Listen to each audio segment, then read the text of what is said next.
17세기 건축물 볼게요. 17세기는 사원 건축이 발달을 해요. 이 임진왜란, 병자호란 끝난 시기가 17세기잖아요.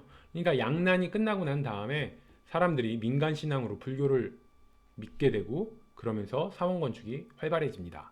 그리고 양반 지주층이 지원을 해서 거대한 다층 규모의 이 불교 건축물들을 건축하게 돼요. 그럼 어떤 건축물이 있냐? 일단 금산사 미륵전이 있습니다. 이 단어에 익숙해지기 위해서 저는 여기에 의미를 부여를 해요. 금산사 미륵전을 금산, 금을 산 미륵이다. 이런 식으로.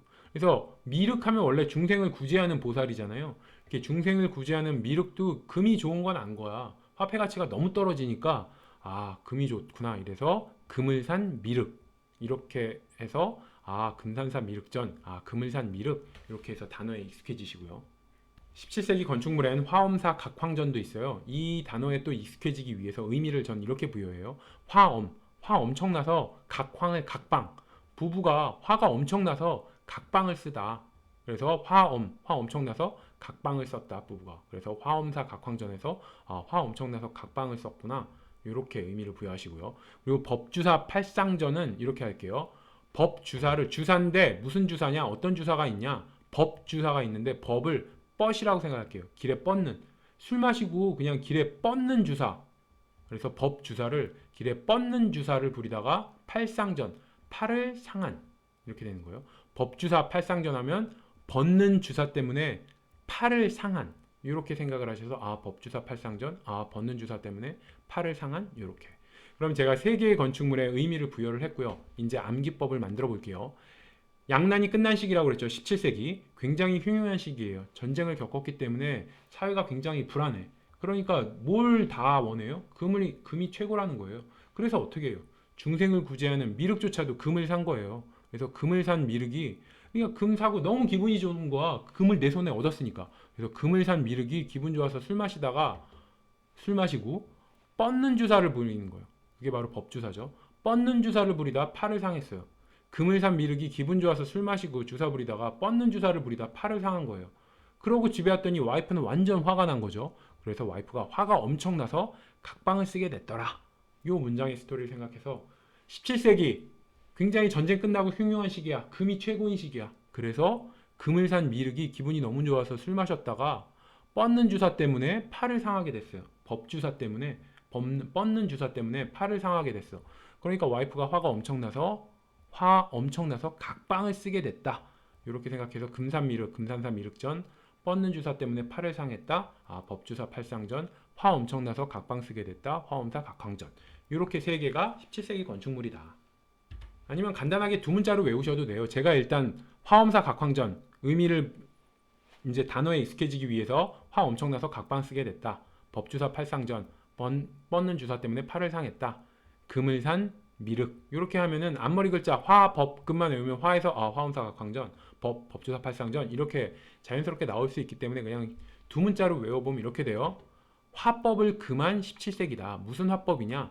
툴툴거리는 정부에 항상 그냥 비난만 하는 그런 비난하는 툴툴거리는 화법을 금한 17세기 이런 식으로. 양난이 끝난 17세기 다들 정부에 불만이 하나 가득이에요. 다들 입이 대빨 나와가지고 막 툴툴거리는 거예요. 이런 사람들이 많아지니까 조선 정부가 어떻게 했냐? 정부를 비난하는 화법을 금했다. 그래서 화법을 금한 17세기, 화법을 금한 17세기. 요거만 17세기 건축물은 화법을 금한 17세기다. 해서 화엄사 건각천, 법주사 팔상전, 금산사 미륵전 이렇게 외우셔도 됩니다. 아니면 제가 말한 문장으로 외우셔도 되고요.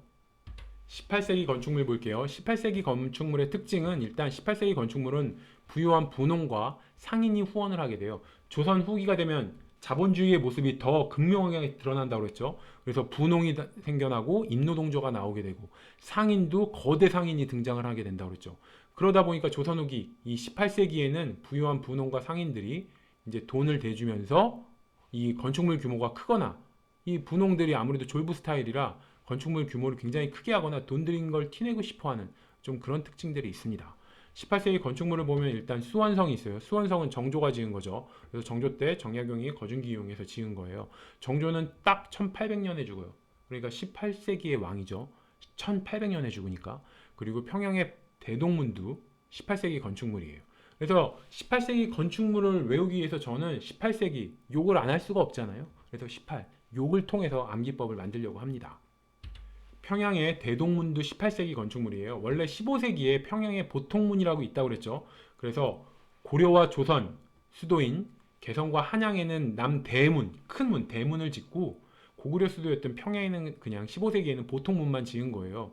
그랬더니 18세기에 이 평양 사람이 딱 보고 이제 15세기에 만든 보통문을 본 거예요.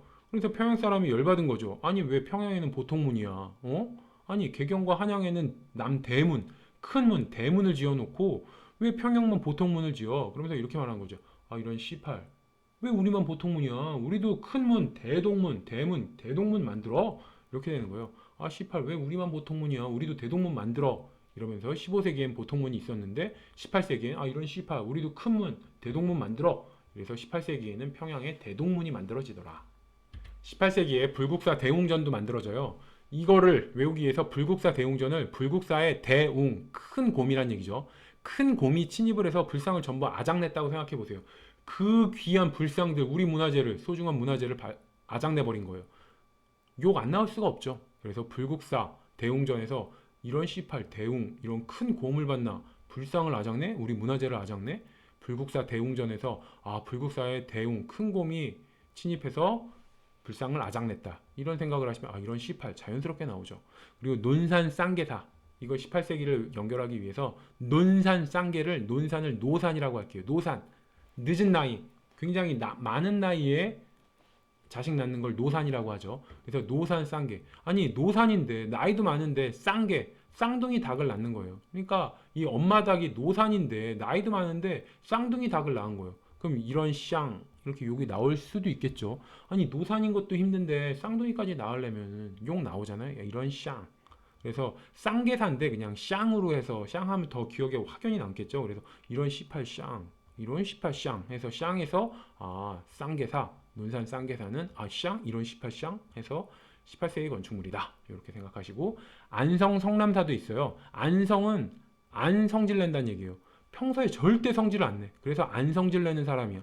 이렇게 안성질 내는 사람인데 안성인데 성질을 안 내는 안성인 사람인데 성남 난 거예요. 성질이 난 거예요. 완전 짜증나죠. 원래 성질 안 내는 사람인데 해필 나한테 썩났어. 그럼 나는 어떤 생각이 들겠어? 이런 18 썩남? 성질 났어? 아니 성질 안 내는 놈이 썩났어. 나한테만 썩났어.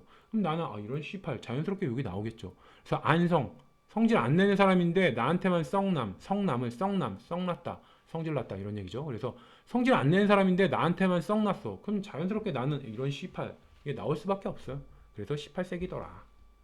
18세기 건축물에 부안 계암사도 있어요. 그래서 이거는 이렇게 의미를 부여할게요. 부안을 부하다. 좀 뚱뚱하다 할 때 아 몸이 좀 부하다 이런 얘기 하잖아요. 그래서 부안으로 해서 뚱뚱한이라고 생각할게요. 부안 뚱뚱한 계암사는 계안사. 그러니까 부안 뚱뚱한 개는 안사 이런 얘기예요. 그래서 요즘은 유기견을 키우지 개를 사서 키우지 않잖아요. 근데 개를 사는 것도 모자라서 뚱뚱한 개는 안 산다고 차별까지 하는 거예요. 완전 욕먹을 만하죠. 아 이런 씨팔. 부안 뚱뚱한 개는 안 사. 아 이런 씨팔. 부안 개는 안 사. 욕먹을 만하죠. 아 뚱뚱한 개는 안 사. 아 개를 사는 것도 욕먹을 짓인데 뚱뚱한 개는 또 안 산다고 차별까지 하니까 아 부안 뚱뚱한 개는 안 사. 이런 씨팔. 자연스럽게 18이 나옵니다. 19세기 건축물은 가장 대표적인 게 흥선대원군이 경복궁 중건한 거죠. 그래서 경복궁을 중건하면서 뭘 지었냐? 근정전. 정전하면은 정치하는 곳, 그래서 중심궁전을 뜻해요. 그래서 정도전이 원래는 경복궁을 짓고 중심궁전의 이름을 이제 부지런하게 근자를 써서 근정전이라고 한 거예요. 그래서 경복궁에 있는 정전은 근정전이에요. 그러니까 흥선대원군도 다시 경복궁 중건할 때 중심궁전인 근정전 당연히 다시 만들었겠죠. 그래서 흥선대원군이 근정전을 다시 만들고요. 경회루는 연회장소인데 경이 경사경이에요. 회가 모일회.